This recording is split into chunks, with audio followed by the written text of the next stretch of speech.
Ich bin, was Frauen betrifft, immer etwas vorsichtig. Nur aufpassen, dass beim Reinkommen hier deine Sturz... Gast ist Gottschalks langjähriger Freund und Filmpartner. Andere müssen damit mit 67 durch.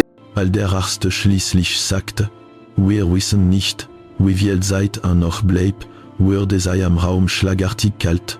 Niemand hätte gedacht, dass Thomas Gottschalk, die Leben-Ikone des deutschen Fernsehens, der mehr als je jahrzehntelang ein fest Teil des Alltags der Nation war, ein Tag mit dieser großen Frage konfrontiert werden würde, wie viel Zeit bleibt ihm noch?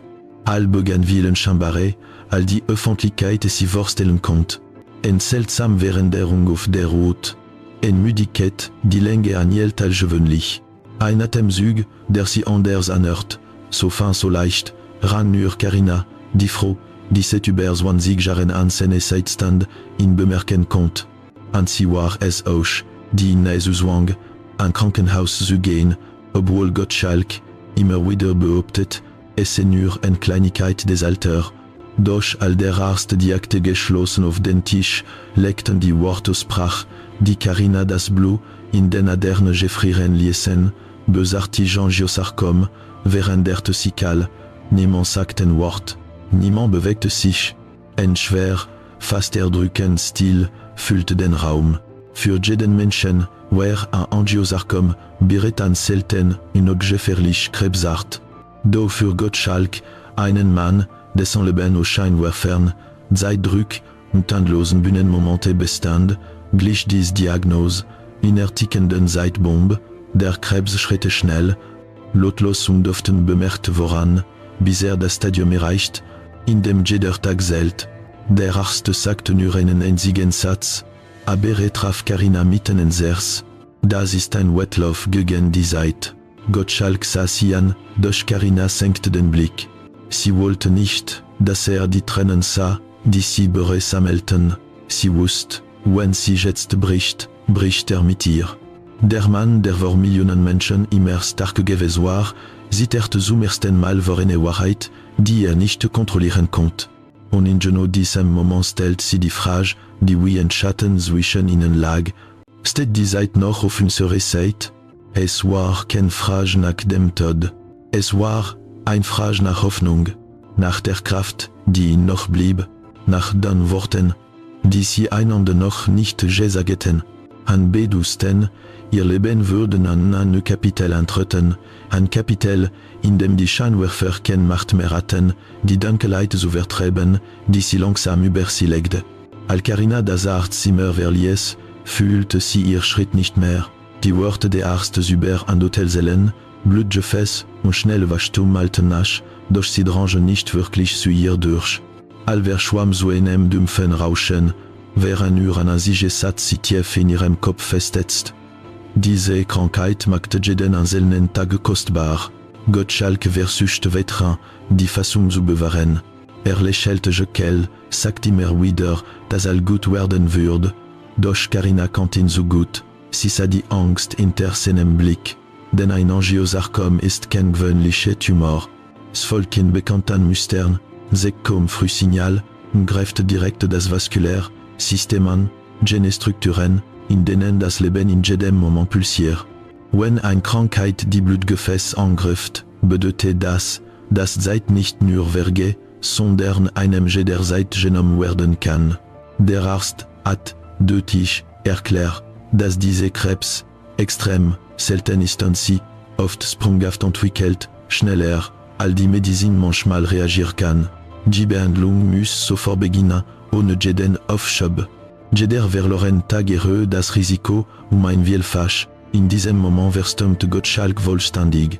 Ein Mann, dessen Leben jahrzehntelang durch minutiöse Plant, TV-Zeitplan bestimmt war, standen vor einem neuen, erbarmungslosen Zeitplan, dem Zeitplan des Überleben. Carina sah ihn langen, nicht Hoffnung zu suchen, sondern zu begreifen, wie gegen Krankheit kämpfen sollte, die der Arzt den stillen Zerstörer genannt hat. Doch war etwa noch grausamer, selbst eine Behandlung hat ein Angiosarkom eine hohe Rückfallrate, selbst in stabilen Phasen kann es jederzeit zurückkehren, wie ein Schatten, der immer hinter der Tür steht. Gottschalk hörte zu, als der Arzt über Operation, hochdosierte Bestrahlung und Engagage Kontrollen sprach. Für einen Moment schloss die Augen und versuchte, sich ein Leben ohne Scheinwerfer vorzustellen. Doch was ihm den Atem stocken ließ, war nicht die Vorstellung ein Karriereabbruchs, sondern Carina, die sein Hand fest umklammert, als würde sie fürchten, ihn in der nächsten Sekunde zu verlieren. Thomas, wir haben noch Zeit, aber nicht viel, sagte der Arzt schließlich. Dieser Satz ließ Carina innerlich erstarren. Was bedeutet nicht viel, Monate, Wochen oder nur Tage, doch sie wagte nicht zu fragen. Jede konkrete Antwort, jede Salet sein Willen brechen können, noch bevor die Krankheit etwa. Also zwang sie zu einem sanften Lächeln, drückte seine Hand und flüstert, wir kämpfen. Solange noch Zeit bleibt, kämpfen wir. Gottschalk nickt, doch tief in seinen Augen lag eine Frage, die nicht aussprach. Wird mir überhaupt noch genug Zeit bleiben, zu kämpfen? Der erste Behandlungstag kam früher, als Gottschalk erwartet hat. Noch bevor die Sonne richtig aufging, klopften die Krankenschwestern an die Tür und baten ihn, sie vorzubereiten. Carina half ihm in das Krankenhaus schämt, schloss jeden Knopf so vorsichtig, als könnte schon die kleinste Unachtsamkeit ihm zusätzlichen Schmerz zufügen. Sie lächelt, damit nicht bemerkt, wie sehr ihr Hände zitterten. Gottschalk betrat den Behandlungsraum mit der Gelassenheit, die jahrzehntelang vor Millionen von Zuschauern gezeigt hat. Doch als sie die Tür hinter ihm schloss, fiel diese stark von ihm ab wie ein alter Mantel. Setzte sich auf den kalten Stuhl unter den Strahlen der Bestrahlung, sein Blick weit entfernt, als würde auf eine Bühne schauen, die nur noch in seiner Erinnerung existiert, eine Bühne voller Applaus, völlig im Gegensatz zu den metallischen Geräuschen der Maschinen ihn herum. Carina stand draußen hinter der dicken Glasscheibe und sah zum ersten Mal, wie klein wirkt. Der Mann, der ganz Deutschland zum Lachen gebracht hatte, der anselig Schoß getragen hatte, lag jetzt still unter den kalten, präzisen Bewegungen Gerets. Sie begriff, dass das Angiosarkom nicht nur seinen Körper angriff, es begann die Seele ein Künstler zu zerstören, der vom Licht der Bühne lebt. All die Sitzung endet, trat Gottschalk hinaus, blass, erschöpft, mit trockenen Lippen. Carina führte ihn zum Stuhl, reichte ihm Wasser, doch trank nur einen Schluck und stellte das Glas wieder hin. Sprach nicht, klagte nicht, fragte nicht nach Ergebnissen. Sein Stil erschreckte Carina mehr, als jede ärztliche Prognose. Irgendwann fragte Lise, kaum hörbar. Carina, was glaubst du, wie viel Zeit wir noch haben? Diese Frage traf sie wie ein Stich. Sie wollte lügen, wollte sagen, dass sie noch ein langer Weg bevorstand. Doch sie wusste, bei einem Angiosarkom kann niemand sagen, wie viel Zeit bleibt. Nicht einmal die Ärzte. Statt zu antworten, nahm sie seine Hand, fest, so fest, dass ihr Finger bebten, und sagte, du kämpfst nicht allein, ich bin da. Jede Minute. Gottschalk nickt, aber sein Blick blieb in der Ferne, als eine Tür, die sie langsam schließt. Fürchtet nicht den Schmerz, nicht die Behandlung. Was ihn am meisten kälte, war der Gedanke, Carina irgendwann allein zurücklassen zu müssen. In seinen Augen lag die größte aller Ängste, die Machtlosigkeit, gegenüber der Zeit, etwas, das einst auf der Bühne perfekt beherrscht. Als später vor Erschöpfung einschlief, zog Carina den Stuhl näher an das Bett, legte den Kopf auf seinen Arm und hörte auf die tickende Uhr an der Wand. Jedes einzelne Ticken klang wie eine grausame Erinnerung daran, dass ihr gemeinsam Zeit nicht mehr selbstverständlich war. Doch sie wusste, sicher, solange Gottschalk kämpfen wollte, würde sie diejenige sein, die die Tür der Zeit so lange wie möglich offen hielt. Die Tage nach der ersten Behandlung war ihnen schwer, als wäre sogar die Zeit müde geworden.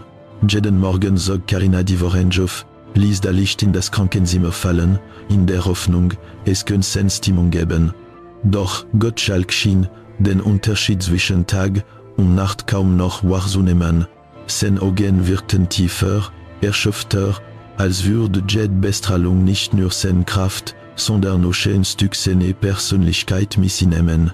Was Carina jedoch am meisten beunruhigt, war nicht die körperliche Müdigkeit, sondern allein, ununterbrochen Schweigen. Gottschalk, der Mann, der auf der Bühne stundenlang rudern konnte, ohne ein Skript zu benötigen, sprach kaum noch ein Wort. Starrte die Decke, oder dem Fenster oder auf sein Ende, doch sah niemanden wirklich an. Mehrmals versuchte Carina, mit ihm zu sprechen, erzählte ihm Witz, erinnert ihn an alte Shows, die so meisterhaft moderiert hat. Doch lächelte nur schwach, bevor wieder in diese beklemmende Schweigen zurückfiel, und gerade in diesen Momenten spürte Carina die wachsende Angst ihm am deutlichsten, die Angst, nicht rechtzeitig auf die Bühne zurückkehren zu können, den Ort, der sein ganzes Leben geprägt hat. Dann geschah etwas unerwartet. An einem Morgen, während Carina Kaffee machte, hörte sie seine Stimme, als hätte gerade einen Sturm überstanden. Fragen die Zuschauer nach mir? Diese Frage ließ sie erstarren. Sie wusste, dass die Öffentlichkeit begann, über sein plötzlich Verschwinden zu spekulieren. Wie glaubte, sei nur leicht erkrankt. Einige meinten, mach eine Pause. Doch es gab auch Stimmen, die fürchteten, dass etwas Ernstes am Hintergrund geschehen war.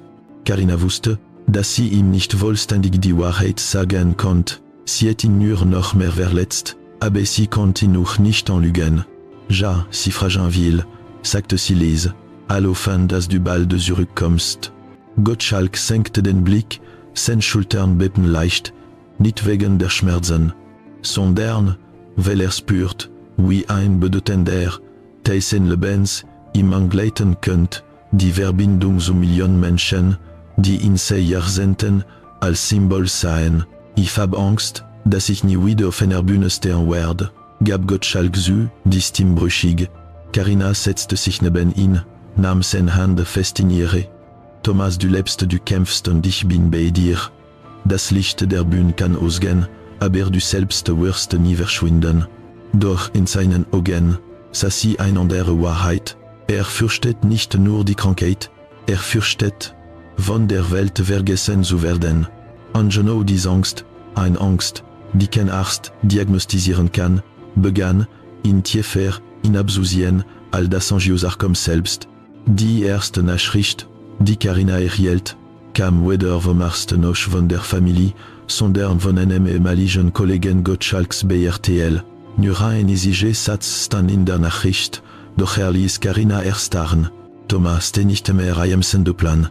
Sie blieb ruhelos stehen, ihr Herz zog sich schmerzhaft zusammen. Sie sah zu Gottschalk hinüber, der erschöpft angeschlafen war, und wusste am selben Moment, dieser Schlag würde ihn treffen als jede Diagnose. Sie versteckte das Telefon, doch innerlich brach etwas in ihr, die letzte Schutzmauer, die sie mühsam aufgebaut hat, in Wort der grausamen Realität zu bewahren, war gefallen. Doch die Wahrheit war noch härter. Aus internen Quellen erfuhr sie, dass RTL stundenlang in Krisensitzungen zusammenhockt hat, einen vorübergehenden Ersatz zu finden, nicht aus Gleichgültigkeit, sondern weil das Format unmöglich auf eine bestimmte Seite posieren konnte. Zum ersten Mal in seiner jahrzehntelangen Karriere stand Gottschalks Moderatorenplatz nicht mehr unter seinem Namen. Carina wusste, dass sie das nicht ruhig verschweigen konnte, und wie sie befürchtet, begann Gottschalk die Unruhe zu spüren. An einem Nachmittag, während die Sonne durch die dünnen Orange fiel, fragte plötzlich, Carina, hat die Sendung sie bei mir gemeldet? Seine Stimme klang nicht wie früher. Sie war schwach, vorsichtig, als warte eine Wahrheit, auf die nicht vorbereitet war. Carina bemühte sich, ruhig zu bleiben, doch ihre Hände zitterten so sehr, dass sie in den Taschen verbergen musste. Sie warten, bis dir besser geht, wich sie aus. Doch Gottschalk, der ein Leben lang gelernt hat, Gefühl an kleinsten Regungen abzulesen, durchschaut sie sofort. Sah sie direkt an. Carina, sie haben mich doch schon ersetzt, oder? Sie biss sie auf die Lippen. Für einen Moment schien die Welt still zu stehen. Sie antwortete nicht, aber ihr Schweigen war die grausamste Antwort, die es geben konnte. Gottschalk wandte den Blick ab. Seine schmalen Schultern bebten, nicht vor Schmerz, nicht wegen der belastenden Therapie, sondern wegen etwas, das kein Medikament heilen konnte. Spürt, wie langsam aus der Welt verschwand, die selbst aufgebaut hat. Wenn die Krankheit seinen Körper schwächte, dann zerstörte diese Nachricht sein Ziel. Die Bühne, der Ort, an dem es Le Bain die fühlte, existierte plötzlich schon in weiter. Und für einen Künstler, Wien bedeutete das nicht nur einen Karriereverlust, sondern, dans Verlust, ein Teil seiner Identität. Carina setzte sich und machte in von Hand. Sie hörte einen tiefen, langen Seufzer, als würde einen ganzen Lebensabschnitt ausatmen. Dann sagte sie leise, schmerzhaft und zugleich entschlossen, Thomas, ich bin noch hier. Und du bist noch hier. Unsere Zeit ist nicht vorbei. Wir haben einander. Doch trotz ihrer Worte wusste Carina eine bittere Wahrheit. Nicht die Krankheit brachte Gottschalk an den Rand der Verzweiflung, sondern das Gefühl, ersetzt worden zu sein. Eine Wunde, die tiefer schnitt als jede medizinische Diagnose. C'est der Moment, in dem erfuhr, dass man in dem Sandplan gestrichen hat, schien Gottschalk immer weiter in ein schwer greifbarer Stil abzugleiten. Fragte nicht mehr nach Terminen, nicht nach Medikamenten, nicht nach Fortschritten. Die einzige Frage, die immer wieder stellt, war, Carina, wie viel Zeit haben wir noch? Jedes Mal, wenn sie diese Worte hörte, zog sie Carinas Herz schmerzhaft zusammen. Sie wusste, dass nicht nach seiner Lebenszeit fragt. Fragte nach der Zeit mit ihr, nach der Zeit, in der sie noch halten konnte, nach der Zeit, in der ihr noch sagen konnte, was vor Millionen Zuschauern nie ausgesprochen hat. Ich habe mehr Angst, dich zu verlieren als mich selbst. Ein Saband, draußen prasselt ein sanfter Regen gegen die Fensterscheibe des Krankenhauses, und das Zimmer wurde von einer regenartigen Wärme erfüllt, als wollte der Regen all ihr Ängste dampfen. Gottschalk dreht sich zu Carina um. In seinen Augen lag nicht mehr die Panik der vergangenen Tage, sondern ein ruhige Erkenntnis. Ich weiß nicht, wie viel Zeit mir bleibt, sagt leise. Aber ich weiß, dass ich jede Sekunde mit dir verbringen will. Carina brach in Tränen aus, nicht vor Angst, sondern weil sie zum ersten Mal spürt, dass nicht mehr gegen die Zeit ankämpft. Begann, einen Moment zu leben, statt im Schatten der vergangenen Stunden. Von diesem Tag an änderte sich all. Stellte keine Fragen mehr über die Sendung. Dachte nicht mehr an den Ersatz. Trauerte nicht länger dem Licht der Bühne nach. Gottschalk begann weiter zu lesen, gemeinsam mit Carina. Sie sahen alte Choses, bei denen sie früher gelacht hatten. Spielte sogar ein paar Schwachtöne auf seinem Instrument. Für ihn war das ein kleines Wunder. Die Zeit war nicht länger ein Gegner. Sie wurde so etwas, das sie beide bewusst in den Händen hielten. Ein Morgens, als Carina das Fenster öffnet das selten Winterlicht hereinströmt, sagte Gottschalk einen Satz, den sie niemals vergessen würde. Vielleicht misst man Zeit nicht in Jahren, sondern in den Menschen, mit denen man sie verbringt. Dieser Satz traf sie ins Herz, denn enthielt eine Wahrheit, die stärker war als jede Krankheit, egal wie grausam ein Angiosarkom sein mochte. Es konnte das tiefste in einem Menschen nicht zerstören. Als ihr Hand namens sagt, dass bereits weiter zu kämpfen, wusste Carina, dass sie die Zeit nicht kontrollieren konnten, aber sie konnten kontrollieren, wie sie die Zeit, die ihnen blieb, lebte. Für Carina war das genug. Für Gottschalk war es all. Und für beide war es die sanfteste Antwort auf die Frage, die sie so lange verfolgt hat. Wie viel Zeit bleibt noch?